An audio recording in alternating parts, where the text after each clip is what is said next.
Hola, ¿qué tal? Bienvenidos nuevamente a su canal cultural Tepantlato.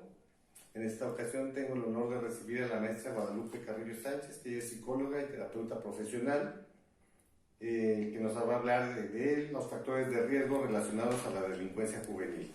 Bienvenida, maestra, buenas tardes. Buenas tardes, ingeniero. Gracias por la invitación.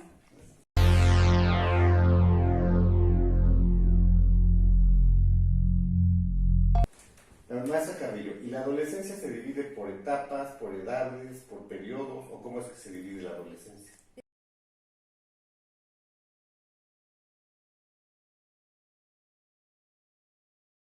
La adolescencia se divide en etapas.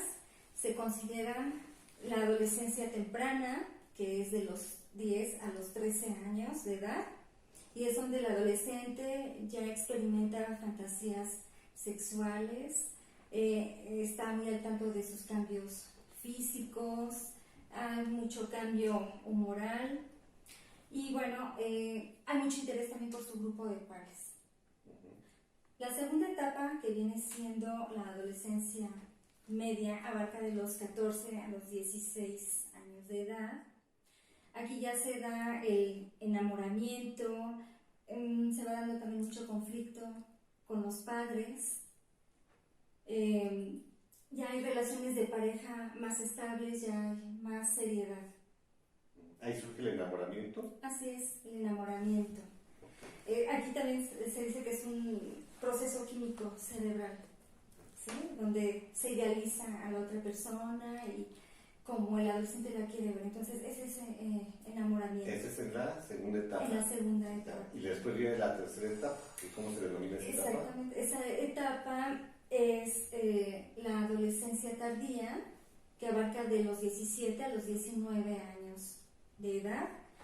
Aquí el adolescente ya está muy al tanto de su aspecto físico, de quedar bien, ya va haciendo proyectos de vida con más visión, ya tiene objetivos más viables y bueno, está buscando más la independencia. Maestra, por lo que usted me dice, la adolescencia es una etapa de cambios. ¿A qué se deben estos cambios? Tiene mucho que ver con la función del cerebro. Sucede que desde que se es niño hasta que se es adulto, el cerebro está en constante evolución, va cambiando. Y esto influye mucho en el tipo de pensamiento, en la emoción y por lo tanto en las conductas. Por consiguiente, si el adolescente está en ese proceso de desarrollo y de cambio, aquí se va a ver toda esa alteración por las funciones químicas cerebrales.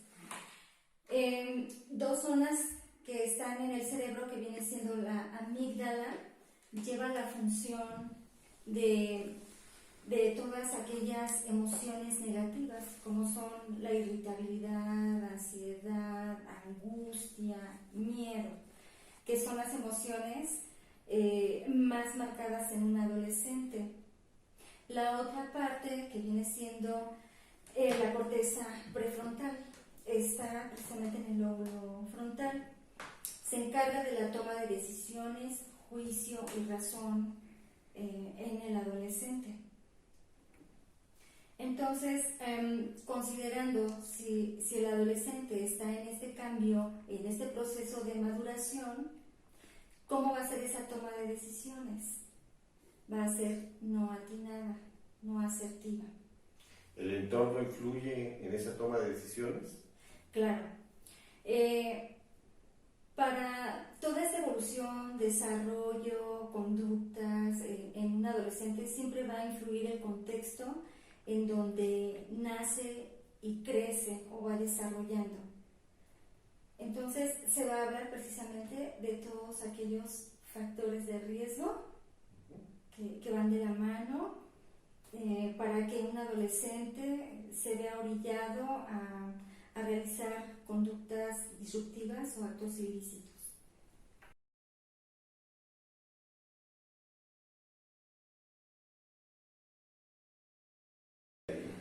De ahí se dan los factores de riesgo relacionados a la delincuencia juvenil. ¿Y cuáles son esos factores de riesgo? De inicio están los individuales. Tiene que ver con las características de personalidad en el individuo. Aquí es cuando se da un mal manejo emocional y sobre todo en etapa de adolescencia se da mucho lo que es la impulsividad o la baja tolerancia a la frustración. Por lo tanto, eso conlleva a la mala toma de decisiones. Y en este caso podemos hablar de las conductas disruptivas y los actos ilícitos. ¿Qué otro factor? Otro factor viene siendo el grupo de pares, como un riesgo, sobre todo si estos adolescentes tienen hábitos nocivos, ¿no? Por ejemplo, el deambular, andar vagando, que traen otras costumbres que a veces suelen consumir o delinquen. Entonces, como adolescentes están pensando en qué hacer, cómo mantenerse entretenidos y bueno, son influenciables uno con el otro. ¿Por qué? Porque hay necesidad de aceptación, de quedar bien y a veces hasta de competencia, a ver quién puede más. ¿El no hacer nada puede ser un factor? Exactamente, la no ocupación. A eso es a lo que me refería, de que como no hay metas, no hay un planteamiento de vida, una organización día a día, entonces están aburridos, se fastidian, salen a la calle a ver a quién se encuentran y de ahí pueden surgir ese tipo de conflictos, ¿no? De conocer a chicos que realmente no están haciendo nada y van aprendiendo entre ellos esos hábitos que no son de beneficio. Supongo que ese tipo de hábitos los lleva a acercarse a las drogas, ¿no? Así es.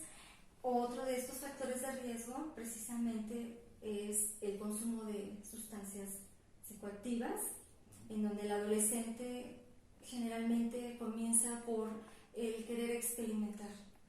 Quiero saber qué se siente, a ver qué pasa. Entonces comienzan a veces de la experimental a un uso, a veces a un abuso, hasta llegar a un abuso crónico y llegan a una dependencia. Comienzan como consumidores y a veces llegan a ser policonsumidores. Y a lo que voy con esto es que ya teniendo un consumo de las sustancias, bueno, lo que es su sistema nervioso central, esas funciones ya están distorsionadas, no están cabales, por lo tanto no son responsables de sus actos. Y en todo esto, ¿la familia qué influye más? Bueno, si consideramos a la familia como un factor de riesgo, es predominante.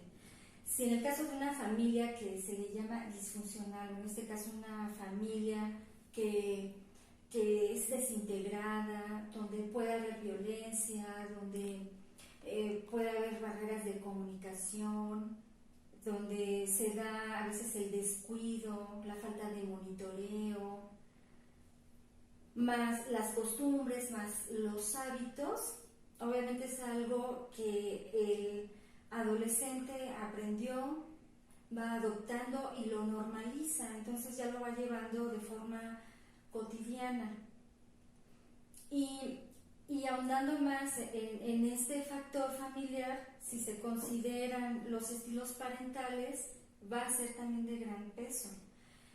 Por ejemplo, si hay un tipo de autoridad en casa que es, dijéramos, autoritario, ¿no? Punitivo, castrante, rígido, muy exigente, en donde se le pide de más al adolescente, el adolescente va a ver a sus figuras de autoridad más que como eso, los va a ver con miedo, por lo tanto no va a haber confianza, acercamiento, diálogo, y eso lo va a orillar a que haya una posibilidad de buscar esa confianza o un consejo, un apoyo con personas que pues realmente a veces no conocen.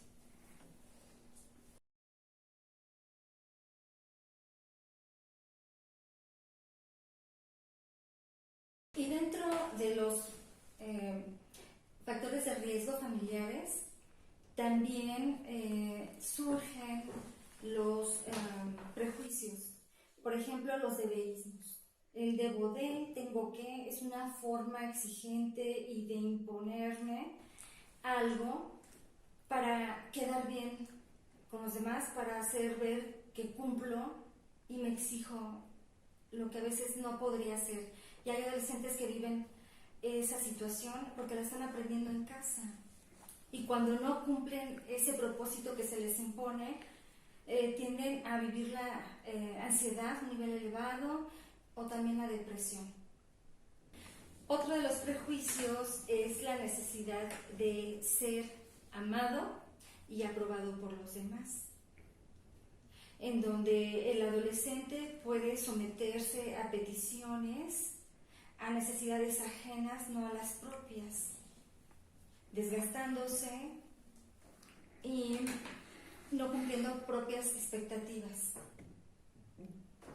Y mencionaré uno más, únicamente, que tiene que ver mucho con el ámbito familiar, que viene siendo la dependencia, y es como la necesidad de alguien más fuerte para que el adolescente pueda actuar, y esa dependencia lo vuelve una persona vulnerable, manipulable y también influenciable ante cualquier riesgo, ante decisiones que no son propias. ¿Esa dependencia de quién podría venir? ¿De un padre, de un hermano mayor o de quién podría venir esa dependencia? Sí, puede ser de cualquier persona con quien él tenga contacto, de cualquier persona que para él pueda ser significativa o que pueda ser como un modelamiento a seguir. O si no lo es así, pues también de alguna persona que pueda estar ejerciendo presión sobre él. Puede ser también un profesor, un amigo o alguien así. Sí, cualquier persona. Que le admire de alguna manera y que quiera ser como él. Exactamente, que pueda ser un modelamiento a seguir. Pero ese modelamiento, desafortunadamente, no siempre va a ser de beneficio o positivo. Okay. Exactamente. Y respecto a los factores de riesgo, hablaré, para hacer ese cierre, del social, en donde el adolescente en muchas ocasiones sufre de la desigualdad, de la discriminación, de la falta de oportunidades, y ante esta circunstancia puede sentirse obligado, o a veces por adrenalina, por presión, o realmente por una necesidad de conseguir ese medio económico, poniéndose en riesgo ante actos ilícitos. Y bien, con esto terminamos la entrevista a la maestra Guadalupe Carrillo Sánchez, a la cual le quiero agradecer mucho su participación. La pueden seguir ustedes en los datos que aparecen abajo en la descripción, las redes sociales. Si quieren alguna duda, algún comentario, se lo pueden hacer directamente a ella, y también pueden encontrar los canales, los medios de difusión del canal cultural Tepantlato. Muchas gracias y hasta la próxima.